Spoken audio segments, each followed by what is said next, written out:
Good morning. Welcome to the UU Church of the South Hills, also known as Sunnyhill. We're delighted that you could join us for this service. Our mission here at Sunnyhill is to create a more just and compassionate community within and beyond our walls. My name is Rebecca Senaway, and I serve as a worship associate for this congregation.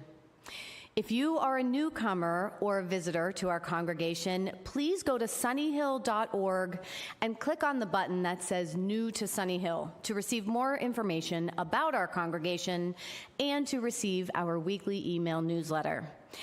Also, if you'd like to be greeted as a newcomer after the service, please take a red mug, and members will seek you out to make sure you are warmly welcomed. If you are joining us online today, please say hello or good morning in the comments on Facebook or YouTube. We'd like to hear from you and extend a welcome to you as well. For those of you who are here with us in person, a gentle reminder to please silence your cell phones and other electronic devices so we can enjoy the service uninterrupted by buzzing or ringing. Today's service is titled Something About Rivers. Rivers, especially the confluence of two or more rivers, can provide rich metaphors for life and living, especially at a time when factionalism and violence are on the rise. How can we live in this place of coming together rather than coming apart? Our opening words were written by Sarah Getty McNeil. Come in from the crisp morning air outside. Come in wearing the autumn sunlight on your face. Come carrying the turning of the seasons in your heart. Whatever and however the greatness of life is speaking to you now, you are welcome here in our circle of friends. Please join me in saying the words to light our chalice. As we meet in this place of beauty and possibility, seeking joy, seeking justice, embarking on a journey toward healing and wholeness, we kindle the flame. Good morning. Please rise and bow your spirit to sing our opening hymn, Come Thou Fount of Every Blessing.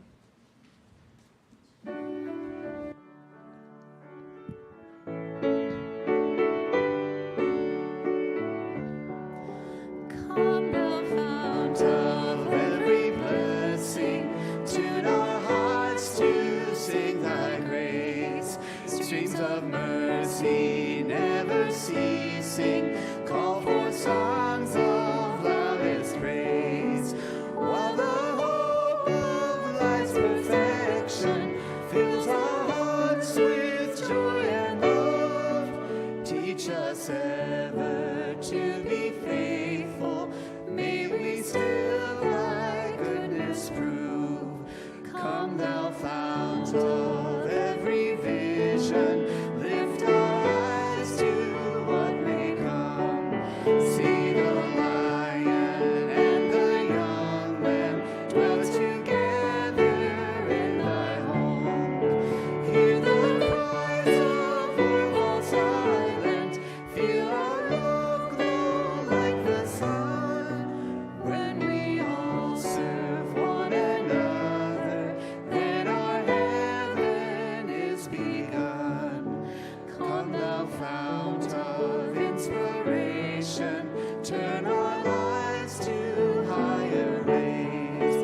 Lift our gloom and desperation, show the promise of this day. Help us bind ourselves in union, helps our hands tell of our love. With thine aid, O fount of justice, earth be fair as heaven above. Thank you. Please be seated.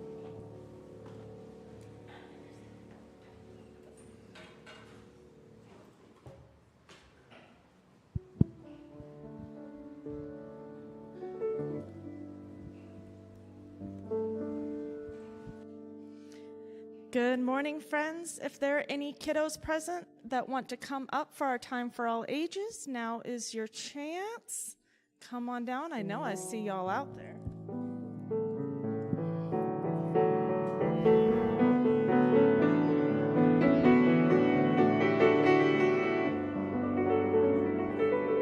I see you.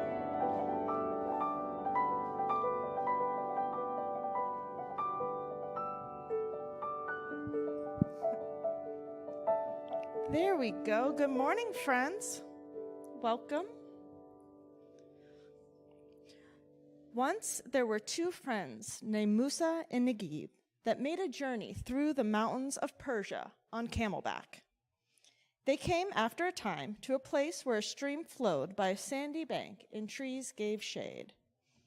There had been a discussion, which turned into an argument. Negib grew angry, and for the first time ever, he slapped his friend Musa across the face. Musa was stunned. He felt angry. He wanted to slap Negib back. But then he thought, I cannot be too mad at my friend because I could have done the same thing.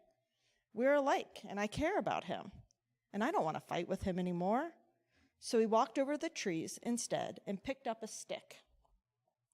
With the stick, he wrote in the sand, "Today, my best friend slapped me." Then he and his friend stood in silence and watched as the desert wind blew the sand away. By the time the writing had disappeared, Negib had said that he was sorry. The friends got back on their camels and rode to their destination in a distant city. On their trip back to the mountain pass, they stopped again at that same river. This time, the two friends decided to take a swim. Since their first visit, the rains had made the current stronger and the river much deeper. Musa, the friend who had been slapped, stepped into the water first. Right away, he slipped on a rock, was dragged under by the current, and began to gasp for breath. Negib jumped in without a second thought and pulled his friend to safety. The two friends again sat in silence for some time until Musa had regained his breath. Then he rose and went to his saddlebags, where he found a carving knife. This time, he went to a rock near the river. Into the rock, he carved these words, "Today, my best friend saved me." Do you think they blew away this time? Mm-mm. Again, the two friends sat in silence. Finally, Negib spoke. "My friend, after I hurt you, you wrote the words in sand. Now, after I saved you, you wrote the words in stone. Why?" Musa replied, "When someone hurts us, we should write it down in sand where the winds of forgiveness can erase it away. This way, our hearts are free from bitterness, and we can renew our friendships. But when someone does something kind for us, we must engrave it in stone in our hearts so that we can never forget." "Thank you, my friend," said Negib. "I'm very grateful for our friendship. I don't ever want to hurt you again." The two friends embraced and continued on their journey together. The end. And with that, we will head to our religious education classes.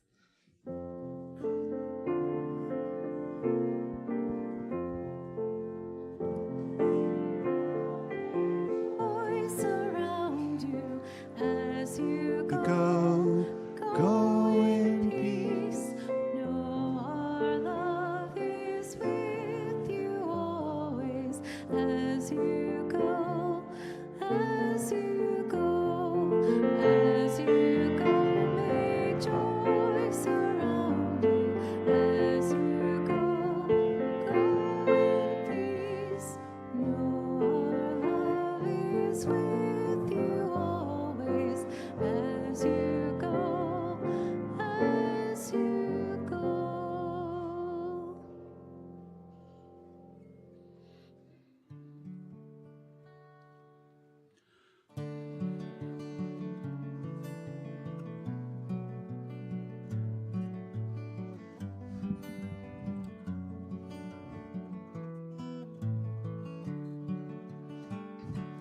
We are living neath the great big dipper. We are washed by the very same rain. We are swimming in the stream together, some in power and some in pain. We can worship this ground we walk on, cherishing the beings that we live beside. side. Loving spirits will live forever. We're all swimming to the other side. I am alone and I am searching, hungering for answers in my time. I am balanced at the brink of wisdom. I'm impatient to receive a sign. I move forward with my senses open. Imperfection, it will be my crime. In humility, I will listen. We're all swimming to the other side.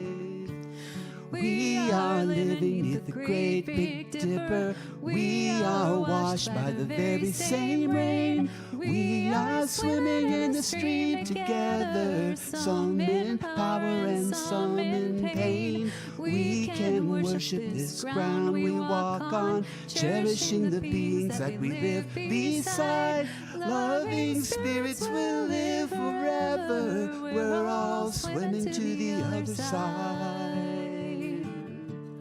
On this journey through thoughts and feelings, binding intuition, my head, my heart, I am gathering the tools together. I'm preparing to do my part. All of those who have come before me, band together and be my guide. Loving lessons that I will follow. We're all swimming to the other side. We are living neath the great Big Dipper. We are washed by the very same rain. We are swimming in the stream together, some in power and some in pain. We can worship this ground we walk on, cherishing the beings that we live beside. Loving spirits will live forever. We're all swimming to the other side. When we get there, we'll discover all of the gifts we've been given to share have been with us since life's beginning, and we never noticed they were there.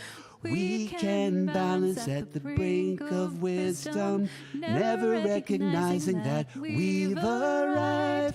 Loving spirits will live together. We're all swimming to the other side. Loving spirits will live forever. We're all swimming to the other side.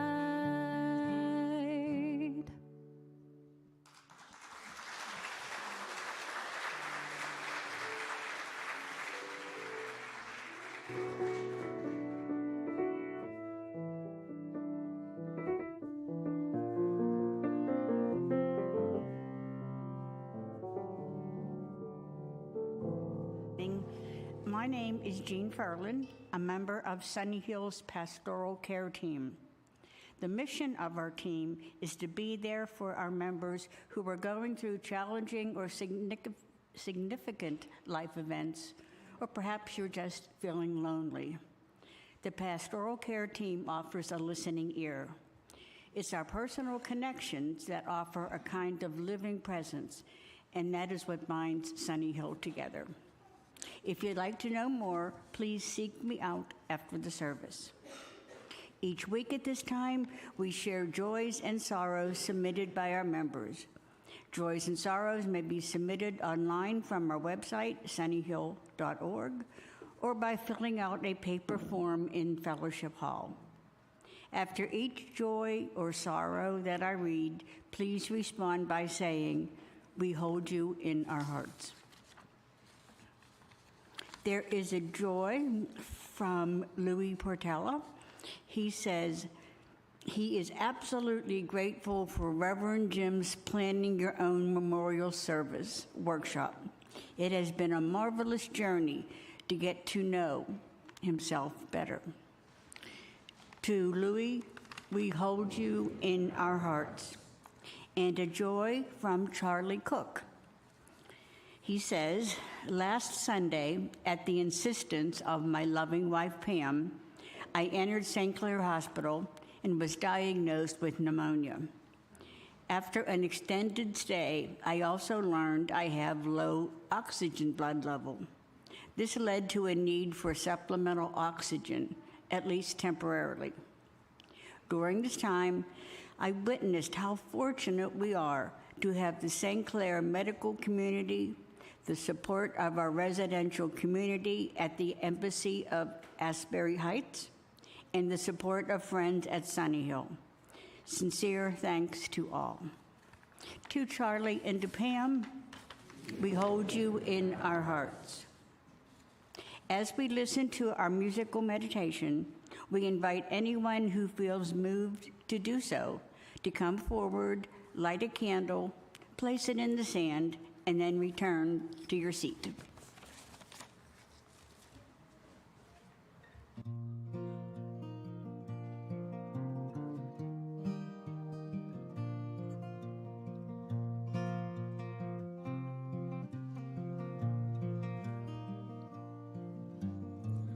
Comfort me, comfort me, comfort me, oh my soul.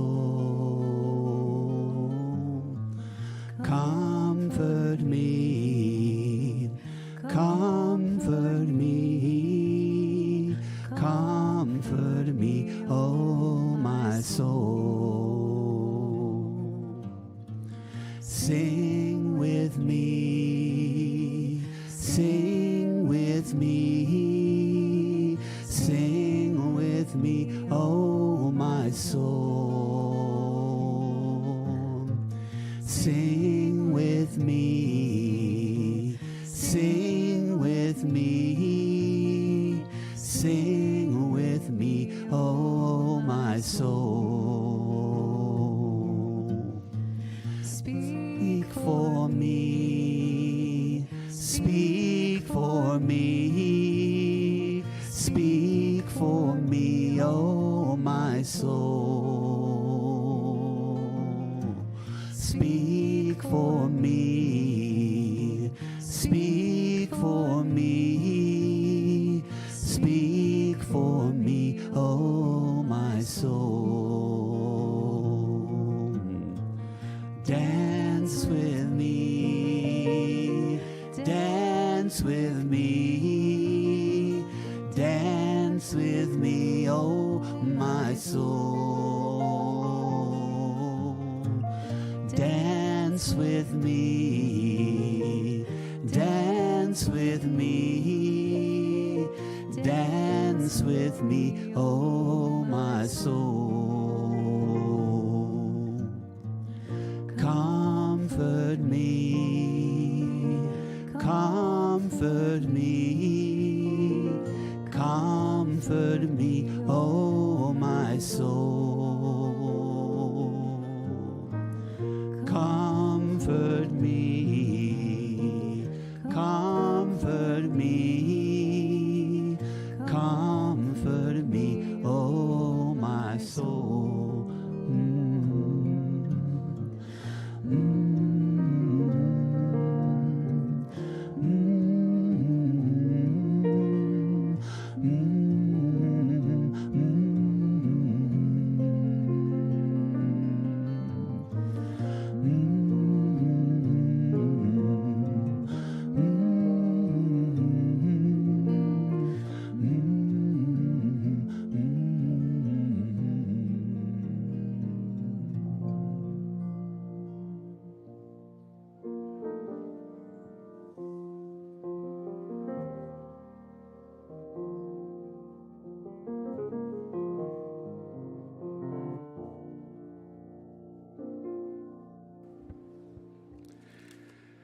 Please join me in the spirit of meditation and prayer.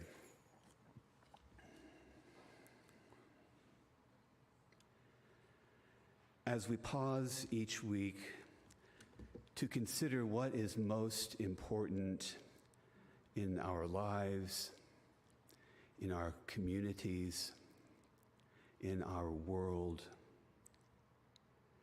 we find that we are sometimes overwhelmed and despairing because of troubling news of governmental crises, troubling news of natural disasters, troubling news of violence and war and disease and near constant calamity.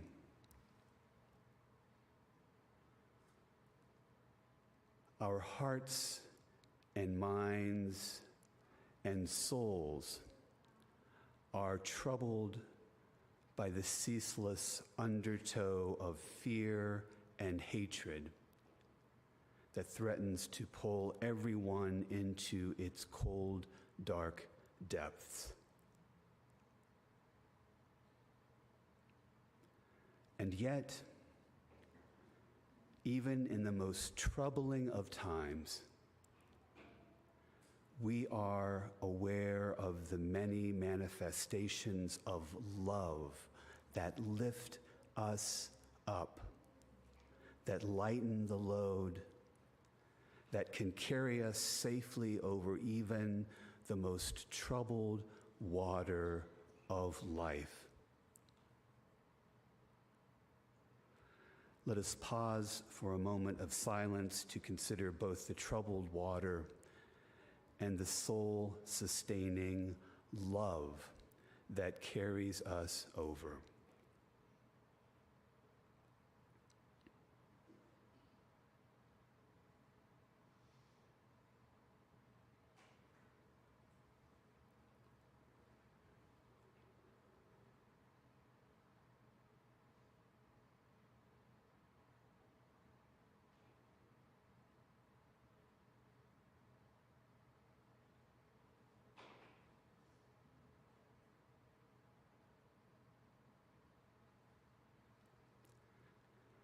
May all who are weary find strength.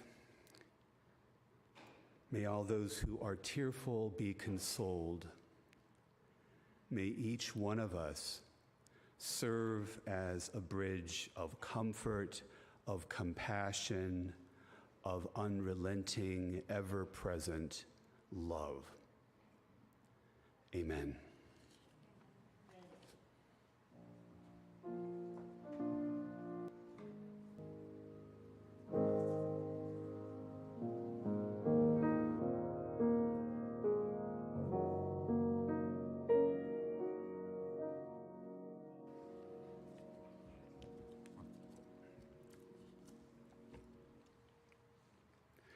Once there were two rivers flowing side by side. Both rivers liked to argue about which one was the best river. The water in my river is better than the water in your river, one of them said. No, the water in my river is better than the water in your river, the other replied. Both were quite sure that they were the greatest, and the two rivers flowed along all day long, arguing about who was best. Doesn't my water make a joyful sound as it flows over the rocks and pebbles of my clear waters? And look at the way the sun reflects off of the ripples and eddies that form by my shores. These things are so beautiful. Surely I am the best river, said one. The other river replied, but look at all the fish that swim in my clear, cool water.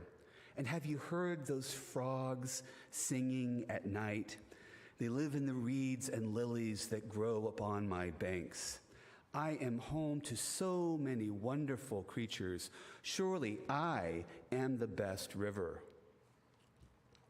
The two continued to argue like that all day, each day, until something strange and unexpected happened. The rivers rounded a bend and slid down a small waterfall, and suddenly saw that they were flowing toward something much bigger and much greater than themselves. Up ahead were these huge crashing waves, and water everywhere as far as the eye could see. The rivers continued to rush faster and faster until the water from both of the rivers came together into the vast and enormous ocean. Then a sound came from the sky. It came from a cloud that chuckled for a moment and then said, "Now you see how foolish you have been arguing about who is the best. There is no highest or lowest. There is no greatest or least. All things are one, and all are joined together like rivers flowing into the sea."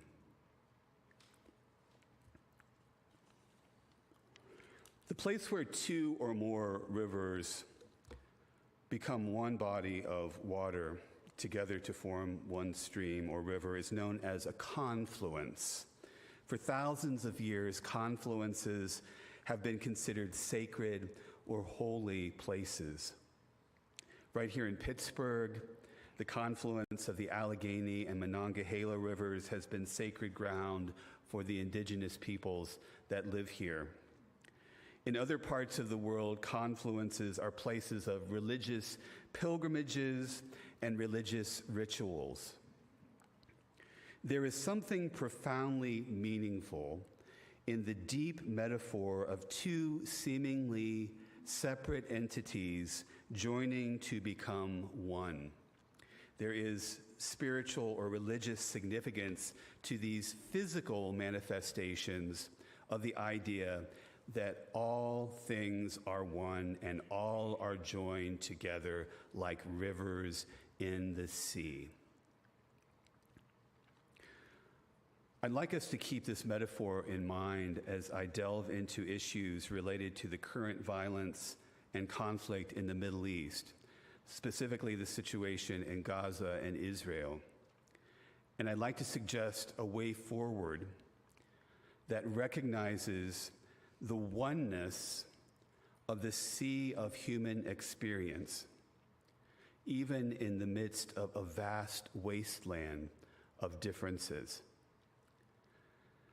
But I'd like to start by recalling one of my own experiences from a couple of decades ago. I've shared with some of you before my recollection of an event that I participated in and witnessed a couple of months after 9/11 that had a profound impact on me and was one of the events that led me eventually toward ministry. In November of 2001, I participated in a memorial service for one of the victims of the 9/11 attacks, a young man whose parents were members of my congregation. By that time, after an initial period of grieving and coming together as a country and as a world community for a time, the mood was starting to shift. There were calls for retaliation, for revenge, for hunting down and stamping out all those who were responsible for this particular tragedy. There were cries from many that our nation had to respond to violence with violence, that there was no other way to preserve our position of power and influence in the world. So it was within this larger context that this memorial service took place for a young man who had been a passenger on one of the planes that crashed into the World Trade Center on September 11th. The most memorable moment of this service, and one of the most memorable moments of my life, occurred when this young man's mother stood before the congregation and made a statement that went something like this.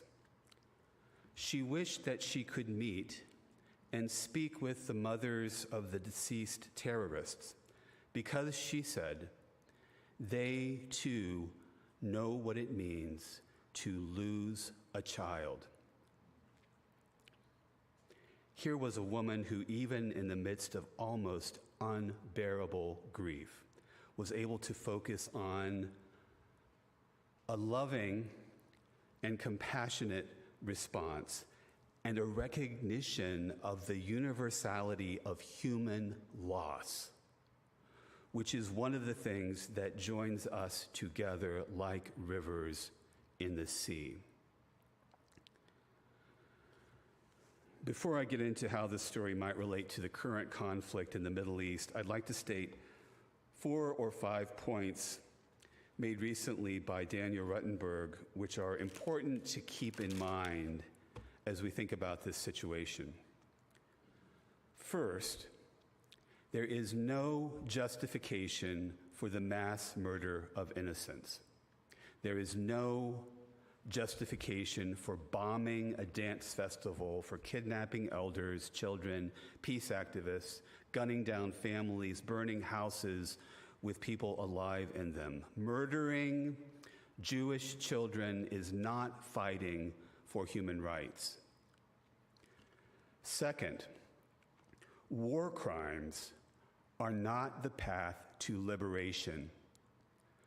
There is also no justification for blowing up buildings without warning, for bombing medical facilities, for bombing children, for illegal blockades that turn tiny strips of land into open-air prisons, for unlawful killings, forced displacement, house demolitions, and land theft, for abusing children in detention, restrictions on movement, dehumanization, and collective punishment, which has happened over 55 years of Israeli occupation, and much more. Third, Hamas is not the Palestinian people. Conflating the two is dangerous and wrong. Fourth, Netanyahu and his ultra-far-right government are not the Israeli people or the Jewish people. Again, conflating the two is dangerous and wrong.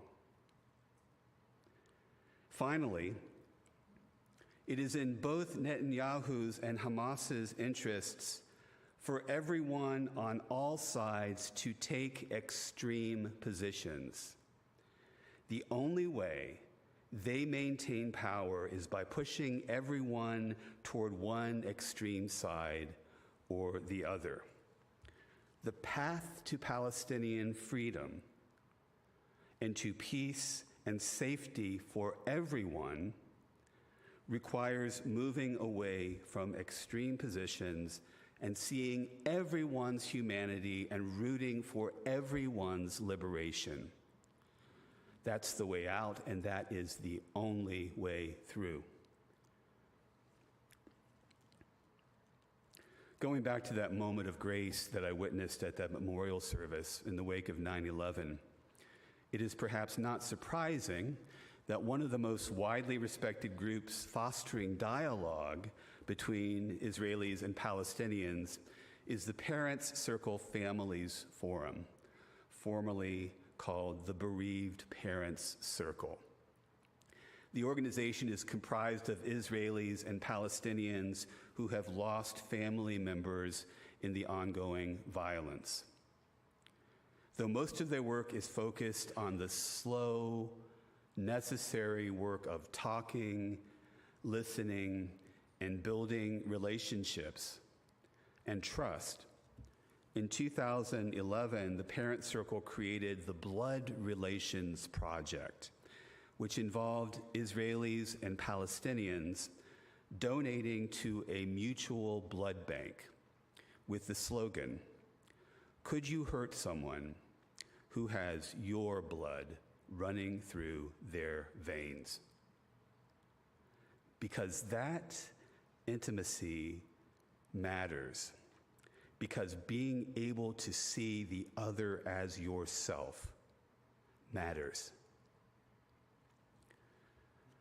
This kind of peacemaking work involves skills, attitudes, and insights that tend to be shared by those who understand what it means to raise a child. Philosopher Sarah Ruddick, author of Maternal Thinking Towards a Politics of Peace, argues that the work of mothering, engaging in the trenches of the everyday mundane work of caring for small children, which could be done by any adult of any gender, changes you. As Ruddick puts it, the cognitive changes that an adult experiences through engaging the work of the protection, nurturance, and training of children enables them to be better predisposed to the work of peacemaking. For her purposes, Ruddick defines mothering in a very particular way. She says, in my more particularized conception, mothers are people who see children as demanding protection, nurturance, and training. They attempt to respond to children's demands with care and respect, rather than indifference and assault. In this way, anyone who responds in this caring and respectful way can be thought of as doing the work of nurturing, the work of mothering. Last week, I read something in the news that reminded me of the woman I knew whose son was killed on 9/11, the woman who recognized the common ground shared by all whose children have died. In this case, it was a plea from a woman named Rachel, the mother of Hirsch Goldberg Poland, who was kidnapped by Hamas on October 7th after he was badly injured while trying to protect his family and friends from bullets and grenades in the Hamas attack. Rachel, Hirsch's mother, wrote, "Time is slowly ticking into the future with these hostages still in captivity. If he is still alive, how much longer can he survive? His wounds are grievous. I hope someone, somewhere, is being kind to him, caring for him, attending to him. Hirsch is my whole world, and this evil is the flood that is destroying it. I really don't know if anything can save it. If anyone knows, please tell me. To save a life, our sages taught, is to save a world. Please help me save my son. It will save my world." Rachel continues, "I would say this then as a mother to other mothers. If you see Hirsch, please help him. I think about it a lot. I really think I would help your son if he was in front of me, injured, near me." As Daniel Ruttenberg reflects, and that is the whole of it. I would help your son, your daughter, your child, your beloved, yours. I understand that yours matters infinite worlds to you because mine does to me, and I hope that you see that too. I can see the infinity in yours, in fact, if I am willing to look. One does not need to be a parent to cross that empathetic bridge. But many parents who are deep in the daily work of love and care and committed to the work of nonviolent parenting find themselves there, whether or not that had been their intended destination.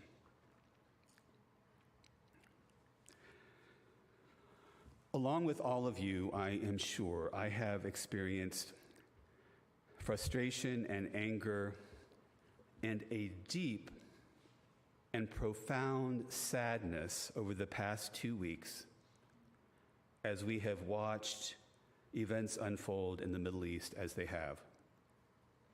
And I keep thinking that the situation might be different if mothers and others who have nurtured children with caring and respect were the ones in charge rather than the murderous, warmongering men who have for most of the time been in charge of this part of the world and the entire world for that matter for so long. As stated by Women Wage Peace and Women of the Sun, an historic partnership between Palestinian and Israeli women, after over 100 years of conflict, which for the most part was managed by men, Israeli and Palestinian women say, enough. Our shared goal is what unites us and motivates us to dedication, persistence, and determination. The responsibility we feel for the future of our children enables us to move forward despite the difficulties. Make no mistake, peacemaking is not a passive process. It requires hard work, commitment, and fierce, unrelenting love. Unlike factional violence and war, peacemaking requires the courage to cross lines of difference and to begin building bridges even while the waters are still raging below. I hope and pray that even amid the unimaginable pain and suffering and ongoing violence of this moment, we might pause to remember that peacemaking begins with the realization that all children, all human beings, are deserving of care, nurturing, and respect, that the time of violent and warmongering men must come to a close, and that all things are one and are joined together like rivers in the sea. May it be so. Amen.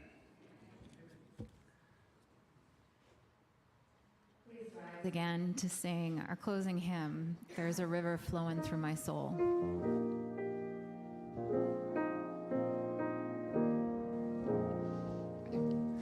There's a river flowing in my soul. There's a river flowing in my soul, and it's telling me that I'm somebody. There's a river flowing in my soul. There's a river flowing in my heart. There's a river flowing in my heart, and it's telling me that I'm somebody.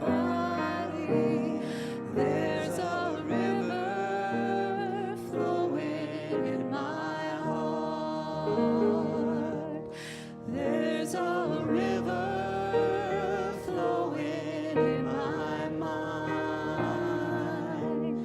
There's a river flowing in my mind, and it's telling me that I'm somebody.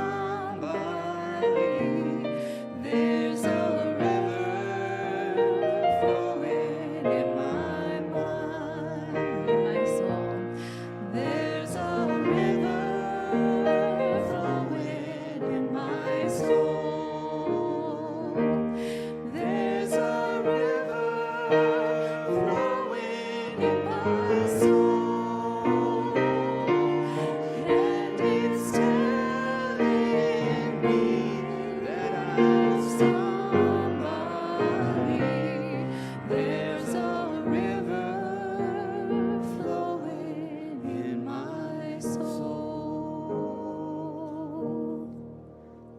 Thank you. Please be seated.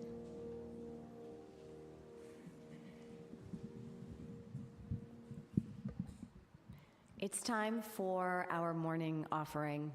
We don't have a designated offering this morning, so our collection will benefit Sunnyhill and will help to defray our operating expenses. If you'd like to make a gift via our online giving system, you can do so by going to sunnyhill.org, click on the button that says Online Giving, and then follow the instructions. Or you can give by text at 412-324-3130. And for those of you who are here with us in person, we'll be passing our offering baskets in just a moment. Thank you, everyone, for your generosity.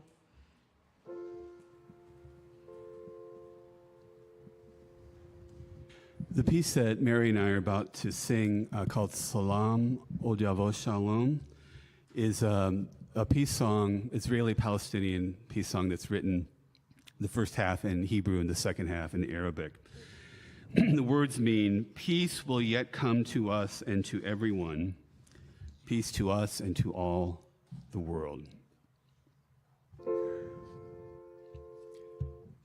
3, 4. Ojavo shalom aleinu, Ojavo shalom aleinu, Ojavo shalom aleinu ve'al kulam. Ojavo shalom aleinu, Ojavo shalom aleinu, Ojavo shalom aleinu ve'al kulam. Salam aleinu ve'al kol ha'olam. Salam, salam, salam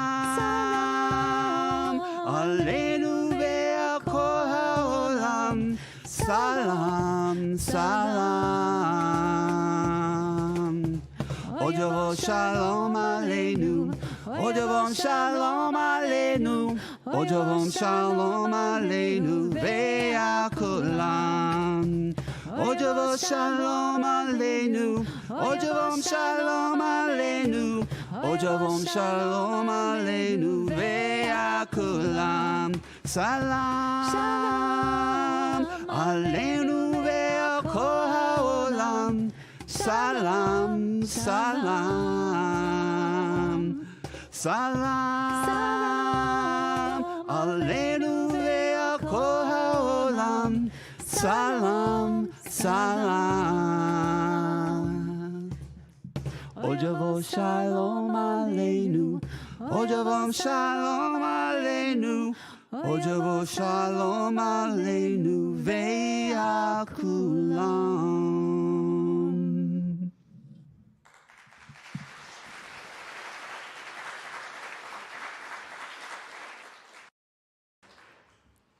Please join me in saying the words to extinguish our chalice. We extinguish this flame, but not the light of truth, the warmth of community, or the fire of commitment. These we carry in our hearts until we are together again.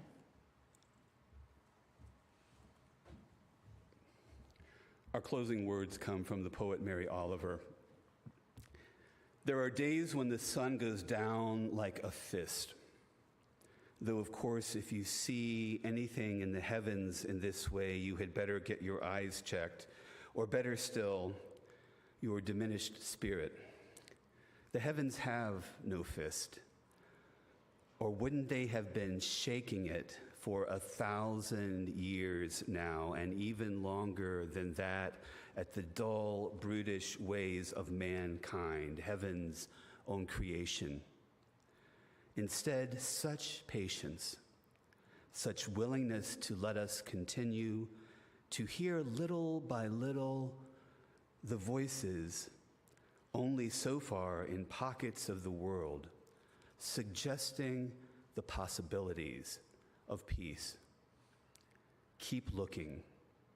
Behold how the fist opens with invitation.